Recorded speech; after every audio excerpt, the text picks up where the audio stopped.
All right, you guys, here's how to support the show. First of all, sign up for the feeds at scotthorton.org. Second of all, go to scotthorton.org/donate. And if you go there, if you donate $20 now, usually PayPal is the easiest way to do it. Then you go to the front of the line to get the audiobook when it comes out. I swear, I'm working on it. It's coming out soon, but I'm meticulous. What can I say? You like that about me. I'm working on it. It's coming out. Anybody donates $20 now, you go to the front of the line to get the audiobook for Fool's Errand, Time to End the War in Afghanistan. $50 donations to the Scott Horton Show, and you get a signed copy of the book in the mail there. $100 donation, you get a QR code, silver commodity disc. You scan it with your phone, you get the instant spot price. It's the greatest invention in the history of currency. $200 donation to the Scott Horton Show gets you a lifetime subscription to Listen and Think libertarian audiobooks from listenandthink.com. And you can also sign up to do regular subscription donations, monthly donations at PayPal, $5, $10, $20, $50. Those are great if you want to do that. And if you sign up at patreon.com/Scott Horton Show for more than $1 or $1 or more per interview, you get 2 free audiobooks from Listen and Think Audio. That's at patreon.com/Scott Horton Show. And the rest and all of that is at scotthorton.org/donate. Also, shop Amazon.com. All your Christmas shopping and all that stuff, by way of the link on the front page of scotthorton.org. And leave me a good review on iTunes or Stitcher. Come on, man, you love the show. Go and write about how much you love it. And if you read the book and you like the book, review it on Amazon for me, too. That'd be nice. War is the improvement of investment climates by other means. Clausewitz for dummies. The Scott Horton Show. Taking out Saddam Hussein turned out to be a pretty good deal. They hate our freedoms. We're dealing with Hitler revisited. We couldn't wait for that Cold War to be over, could we? So we can go and play with our toys in the sand. Go and play with our toys in the sand. No nation could preserve its freedom in the midst of continual warfare. Today, I authorize the Armed Forces of the United States begin military action in Libya. That action has now begun. When the president does it, that means that it is not illegal. I cannot be silent in the face of the greatest purveyor of violence in the world today, my own government. All right, you guys, introducing Aniqa Raihan. She is a former next leader at the Institute for Policy Studies. Okay, she's over there with John Pfeffer at Foreign Policy in Focus, FPIF.org. And she's a member of Students for Justice in Palestine at George Washington University. You can learn some economics there. She's currently traveling in Israel and Palestine. Welcome to the show. How are you doing, Aniqa? Thanks. It's good to have me on the show. Thanks so much. Appreciate you joining us here. Love the title. Caught my eye right away. We ran this at antiwar.com last week. A beginner's guide to the unrecognized villages of Israel. And this is about specifically Bedouins. But as I think most people probably know, other than the occupied Palestinians in the West Bank and the Gaza Strip, there are also, I guess, about 20% of the population of so-called Israel proper within the 67 borders are Palestinian, Arabs, Muslims, and Christians. And I don't know if the Bedouins are a different ethnicity than the Arabs. Is that it? Them too. No, it's a different culture in many ways. They are Bedouins are actually spread out all across Egypt, present-day Israel, Syria, and even further east of that. So it's just a different culture. They're agrarian culture, but they are still Arabs. And they're Palestinians. They're just considered differently because the way that Israel interacts with them separates them from the other Palestinians. I see. All right, so now I guess I've heard it said in some cases, we've had some guests on the show to talk about this, I guess, that the Arab Israelis, or the Palestinian citizens of Israel, as they're sometimes called, are treated as second-class citizens. But in your article here, these sound like they're treated like they're not citizens at all. How many different classes of citizenship are there, and at what level do the Bedouins subsist? It would be hard to say how many classes there are. I've actually been here about a month and a half, and it's just crazy how many different like manifestations of occupation there are. So I'm living right now in Haifa, and Haifa is as good as it gets. But then when you look at what's happening to the Bedouins, I mean, they're lower than second class for sure, and they are citizens. That's the thing that's crazy about all of this. They do have Israeli passports, they do have citizenship, and they're still treated so horribly, as you'll hear. All right, so yeah, take us through it then. The beginner's guide. I sure need one. I needed one too, which is why I wrote this article. So I really didn't know too much about the Bedouins and about what was happening in the desert. It's not really a part of the country that's talked about a lot. It's sparsely populated compared to places like Tel Aviv and Jerusalem. But I went down there and I met with a guide from Adala, which is a leading human rights and legal organization that represents Palestinian, all types of Palestinians. And yeah, I met with a Bedouin person who took me through a few villages and talked to me about what problems they're facing, and it's just really, I mean, it's eye-opening. So essentially, the Bedouins, when the state of Israel was created, they were a agrarian group. They were semi-nomadic, so they moved, but they still had homes. They still had communities. And they were essentially resettled, kind of like Native Americans in the U.S. They were resettled, they were moved, and they were forced to create these very intentional villages. So Israel created 7 villages for them, and another 11 were later recognized that had been created. But of course, that didn't, not everyone moved, not everyone wanted to, and so there are something like 46 unrecognized villages spread out throughout the desert, which is the entire southern half of Israel. And these villages, even though many of them were created because of these resettlement policies, many of them were created under the direct supervision of the Israeli authorities. They were never connected to the grid. So they don't have power, they don't have sewage, they don't have cable or electricity or anything, water. And so, these people are living in tents and shacks in the middle of the desert, and they're citizens, and the state isn't looking out for them at all. And beyond not looking out for them, their houses are under constant threat of demolition. There's one village that's been demolished 130 times. Mm-hmm. And these people just keep rebuilding because this is their home, this is their way of life.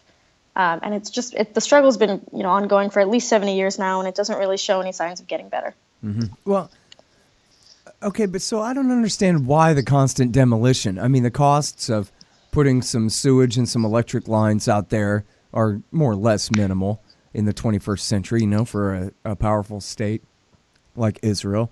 And it doesn't, is it just that they plan on settling that whole Negev desert too? Or like it's the West Bank or not? Yeah, I mean, the Negev desert is considered part of Israel, right, within the Green Line. And there are increasing numbers of Jewish, settlements, you could call them, Jewish cities and towns popping up and being built. And so part of it is definitely that they want to settle that land. But the other part is they want to use that land for other purposes. So there are areas that are closed off for industrial purposes. There are areas that are closed off because they're military firing zones. And people live in these areas, right? So there are military trainings and unexploded ordnances just littered throughout the entire southern half of Israel. There are areas that the Jewish National Fund is intent on building forests and other beautification projects in. There are highways that they want to build. There are roads. They want to expand Beersheba, which is the biggest city in the area. I mean, there's so much that they can do with this land, and the Bedouins are just, in their way. Essentially, that's the way that they're thought of. Mm-hmm.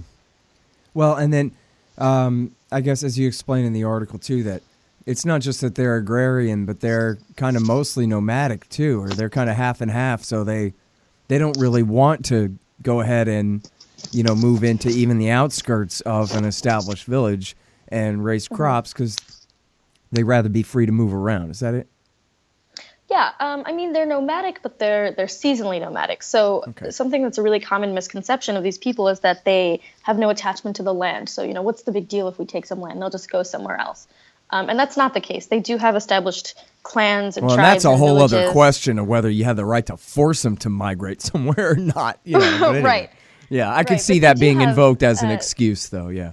Mm-hmm, yeah, and that's something that's been spread since, before the creation of the State of Israel. But these people, they're seasonally nomadic. That does not mean that they don't have a connection to the land that they raise their families on, that they raise their crops on. The only real comparison I could think of was like winter birds, like old folks in the U.S. who move in the winter and then come back in the summer. And it's different because those people, they move out of luxury, right? Whereas the Bedouins move because this is their culture. But either way, like just because someone moves from Florida to New York every few months does not mean you can demolish their land in either of those places, right? So the Bedouins, they're more nomadic than other Palestinian groups, but that doesn't mean that they don't. They've been on this land uninterrupted for centuries and centuries and centuries. So by any real standard, it is their land. So is it right then that because they're kind of partially nomadic, that's why they would rather live in these sort of outlaw villages rather than go ahead? Because as you say, they are citizens. So why not just go ahead and, live even on the outskirts of one of the towns where they can still do farming and whatever, have bigger plots of land for cheap that they can still work and that kind of thing? Mm-hmm. Well, it's not part of their culture. These people are very connected to their families, their tribes. They have regional councils. They have this whole organizational system. And it's really difficult to just pick up and move this whole community, that's complex and tangled together and put it in a city where everyone is crammed together and there's no room for the kind of livelihood that they're used to. Yeah. So it's not really an option for them to move into the villages and the towns that have been established and keep their way of life. And the way that Israel talks about this is, we want to help them modernize. But these people, they don't want to modernize. I mean, obviously they want, modern medicine. They want some of the benefits, but they don't want to give up their way of life. And why should they? Right. Well, and so then the Israeli state never builds electric lines out there or sewage or water? They never take care of these basic utilities? They do for the 7 towns and cities that they established, right at the beginning. So those towns have access to basic services, which is not a huge step up. I mean, I was just before you called, I was looking into the unemployment and the criminal rates in these Bedouin cities, and they're still unbelievably high. Less than 50% graduate from high school. So just because you have access to water and electricity doesn't mean everything is great. But other than those 7 towns, they have recognized 11 to 13 other villages, which, I mean, those villages don't even have access to basic services. They just never built the grid. So I don't even know at that point what the difference is between unrecognized and recognized. And then there's 40-something totally unrecognized villages that have just nothing, no roads, no signs on the highway. If you weren't with someone who was from that village, you would never even know it existed. You just see a bunch of tents on the side of the road, and it looks like Burning Man. It doesn't look like a place where people can live full lives. And they have nothing. They have no sewage, no garbage, no electricity in their schools, no water, and they have to get really, really creative just to be able to live with some level of dignity. All right, hang on just one second again. All right, you guys, here's a couple of books for you to read. No Dev, No Ops, No IT. And those are one word each. No Dev, No Ops, No IT by Hussein Badakhshani. Find it in the right-hand margin there at scotthorton.org. Also, The War State by my friend Mike Swanson. It's a great history of the rise of the military-industrial complex after World War II. And also, he gives great investment advice at wallstreetwindow.com. Buy your precious metals from Roberts & Roberts Brokerage, Inc. They do great work. They've been around since the 1970s. They charge a very low premium. They charge no premium at all if you buy with Bitcoin. That's Roberts & Roberts at rrbi.co. Get it? RBI? rrbi.co. Well, I played t-ball when I was a kid. I'm more of a skater, you understand, but still. All right, libertystickers.com for your anti-government propaganda. 3tediting.com to make your book read right. Tom Wood's Liberty Classroom so that you know a bunch of stuff about how things work. Darren'sCoffee.com if you like waking up in the morning. And expanddesigns.com. You want a brand new 2018 model website? Come on, your website, man, it's old, it's out of date. You need a new website. You go to expanddesigns.com/Scott and you save $500. All right, now, as you say in the article, the outright siege against the people of Gaza and the military occupation and mistreatment of the people in the West Bank, gets all the coverage. And but so then that means they get all the activism too. And I guess I wonder whether anybody's really paying attention to this specific issue, if there are any, groups that international groups that really focus on this? Yeah, I mean, not that I know of. Adala is really doing amazing work. And if anyone is interested in reading more about this, it's adalah.org. They have just an incredible number of resources on their website. And they document everything, and they have these court cases ongoing, to try to save these villages. But they kind of seem to be the only ones. And there are regional councils run by Bedouins, but it's really not getting as much attention as it deserves, and the situation is getting worse. In 2015, the Israeli Supreme Court ruled that the state had the right to demolish a village that I wrote about called Imil Hayran, to build a new Jewish settlement right on that spot called Hayran. And that was a big deal. That was the first time that kind of decision was made, and that paves the way for the next 46 villages to also be demolished to make way for Jewish settlements. Mm-hmm. So this problem is getting worse, and I really haven't seen any significant international attention focused on it. Yeah. That is kind of an interesting little side note, the way they pretend that this is all lawful under some construct that you can just evict the people who live somewhere from their property and build someone else's settlement right on it. And the new people are the ones with the right, and the old people are the ones without. I mean, under what sophistry? I mean, they don't outright invoke, 3,000-year-old mythology in the court case, right? So what's their excuse? No. I mean, they say things like, how can we know for sure that these people own the land? There's no proof because these people don't have, deeds. But deeds weren't a part of their culture. When Israel showed up in 1947 and decided, show us your deed or you're going to get kicked off the land. Of course, they didn't have deeds. That wasn't a thing that they had. And there have been times really where villages have gained recognition, or parts of villages have gained recognition because certain parts of the legal system, certain people in certain positions have recognized that the Bedouins have an uninterrupted right. They've been on this land for centuries. And then a year later, 2 years later, suddenly that'll get revoked. The state pressures those individual agents who even give them a little bit of leeway to take it back, and to find a way to kind of twist the law, to be in Israel's favor. And the strongest weapon I think they have is being able to declare land that doesn't have a specific document attached to it, which is most of the land in the desert, state land or military zone or industrial land. That's theoretically in the capacity of what the state can do.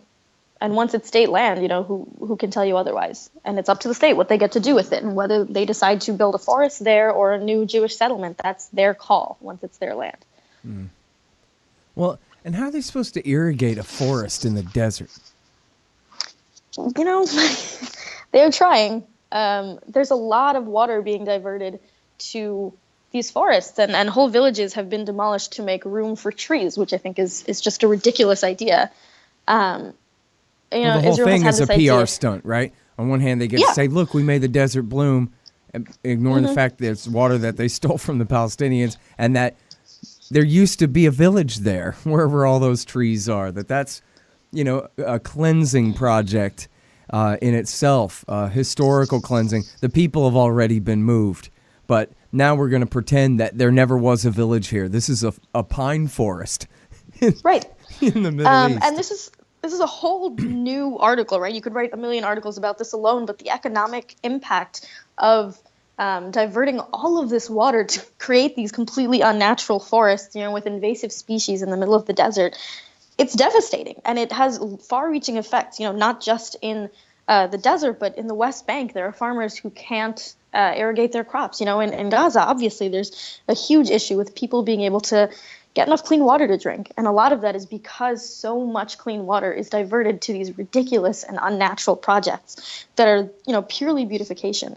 And Americans are drawn into this too. I met someone recently who grew up, Jewish, kind of invested in Israel, not really understanding the whole issue, who went on a Jewish National Fund, quote unquote, environmental trip to plant trees in the desert. Obviously, as a teenager, she had no idea that was being done intentionally to displace Palestinians. So they're using, Jewish teenagers, Jewish Americans, people who have, this tendency to want to beautify things, to want to plant trees, and they're using them as, weapons against Bedouins. Mm-hmm. Yeah, if I remember right, this is part of what radicalized Max Blumenthal, was that he was used and lied to in that very same way. And he resented that so much that he had been part of that without understanding the context in which it was really taking place when he was young. Yeah. I mean, how could you understand the context? Mm-hmm. When you're brought here and you're being told you're going to plant trees and it's going to be beautiful and you're going to connect with the land of your ancestors, and then you get here and, you see some encampments in the desert, but your guide is telling you, oh, don't worry about them. They're nothing. They're, just backwards, primitive people. We're trying to help them modernize. There's no signs on the road. There's no, plaques. There's nothing. There's no one brought in to talk to you about what's really happening there. Like, how on earth would you know? Right. All right. Now, so now as compared to the West Bank, is it occupation troops of the IDF, or it's just the Shin Bet, basically the FBI National Police Force there that they have to deal with, or both? It's not the IDF. The IDF is just in the occupied territories. It's partially Israeli police, especially like the Beersheba district police, and it's partially the Nature Authority, which is also one of those things, the Green Patrol, they call them, which is another one of those things that it's just, it makes things more confusing for outsiders, and it makes things look better. It's hard to say, well, there's ethnic cleansing happening or there's displacement happening when it just looks like a beautiful forest, or it looks like park rangers, like they want to make this resettlement process look as good as possible from the outside. Yeah, I like that. The park rangers. Hey, you know what? The Interior Department in most countries is a secret police force. It's only in America where it's, no, really, we're just park rangers. Or, you know what I mean? Yeah. People ought to see right through that, because that's the norm on Earth, right? So, but that's really something else. All right, so now tell me about this boycott, divestment, and sanctions movement. Okay, a little bit of a kind of change of pace. The BDS movement, I'm sure that you've talked about it on the show before, was a call to action issued in 2005 by a really, really broad coalition of Palestinian civil society and NGOs and political parties. And it's modeled after the anti-apartheid movement that was really successful in South Africa and around the world. And essentially it calls on individuals, institutions, and governments to disinvest from Israeli occupation, to put pressure on them from outside. Because if they're not going to comply with international law through some kind of intrinsic motivation, we can pressure them from the outside. So for individuals, this means boycotting products that were made in settlements, boycotting, companies that aren't Israeli but that do work in settlements, things like that. For institutions, it means not working with the Israeli government or Israeli academic institutions. Artists can choose not to go and perform in Israel. There's so many ways to take part in the BDS movement. But from having been here and from having talked to people about it, it seems like it's kind of the best hope that people have for bringing about change. Mm-hmm. Yeah, I really think so too. I think it really, if for no other reason, just because it raises questions of why would there be a movement to boycott Israel. I thought everybody loves Israel, and it can't be because, once you start really learning about it, it can't be that, this huge number of American liberals, including a lot of Jews, are anti-Semites who just have a grudge against Israel for no good reason. So what is it then? Oh, I see. It's the story they never, ever told me on TV a single time ever about the theft of Palestine from the people who lived there and who still live there. Mm-hmm. That's what it's all about. Yeah, and it's working. I actually noticed a couple days ago I was on the Jerusalem Post website, which is pretty right-wing, pretty establishment Israeli media, and they have all their subheadings, right? They have like Arab-Israeli conflict, interior issues, whatever. And then in like bold red, they have the BDS threat. Israel is really, really scared, really feeling the effects, which again just makes you question, why are they so threatened by this nonviolent, kind of plucky movement? It's the scrappy underdog movement that's really, really making a difference. And it's really scaring the Israeli establishment. Mm-hmm. Yeah, just simply for getting the truth out. It's not like they're really going to I mean, I don't know how close they are yet, or what. I shouldn't downplay it because I really don't know the economic effect of this. But it seems like they're not. As long as they're on Uncle Sam's dime, it's not like they're going to go out of business or anything. But I think it's back to the whole public relations of it, the comparisons to South Africa all the time, the use of the term apartheid, and the very fact of the existence of the movement. They're terrified because it paints them as the bad guys, which they are. They're the ones with all the power, lording it over those with none. So it's pretty clear, who are the aggressors and who are the victims. And so if Palestinians are humans and they have rights just like everybody else, then what's happening to them is wrong, full stop. Shrug. Anybody, all 7 billion people in the world, and every state in the world recognizes that. Even the U.S., right? They just don't act that way. Mm-hmm. But officially, they say that this has got to end. This has been their position all along. Yeah, I mean, the U.S. has been saying since Nixon, since Reagan, that we don't support the settlement project, and yet the settlement project is constantly ongoing, constantly expanding, and yet we continue to give Israel, literally billions of dollars. Yep. Obama was the president who had the least friendly relationship, with Israel and with Netanyahu, and he signed the arms deal of $3.8 billion over 10 years. I think the biggest arms deal we've ever signed with anybody. Per year over 10 years. Yeah. So it's one thing to have this official State Department stance that we don't support this constant expansion. We want a two-state solution, whatever. I mean, do we? Do our actions show that we want that? No. All right, everybody. That's Aniqa Raihan. She is a former Next leader at the Institute for Policy Studies and a member of Students for Justice in Palestine at George Washington University. She's currently traveling in Israel and Palestine, and she wrote this one for John Pfeffer and the guys over at Foreign Policy in Focus. It's called A Beginner's Guide to the Unrecognized Villages of Israel. Thanks a lot for coming on the show. Appreciate it. Thanks for having me. All right, you guys, that's the show. You know the deal. ScottHorton.org for all the feeds. FoolsErrand.us for my book. Buy my book. Fool's Errand, Time to End the War in Afghanistan. Everybody likes it. Listen to me on KPFK on Sunday mornings. Read the articles I want you to read at antiwar.com and at libertarianinstitute.org. And follow me on Twitter at Scott Horton Show. Thanks.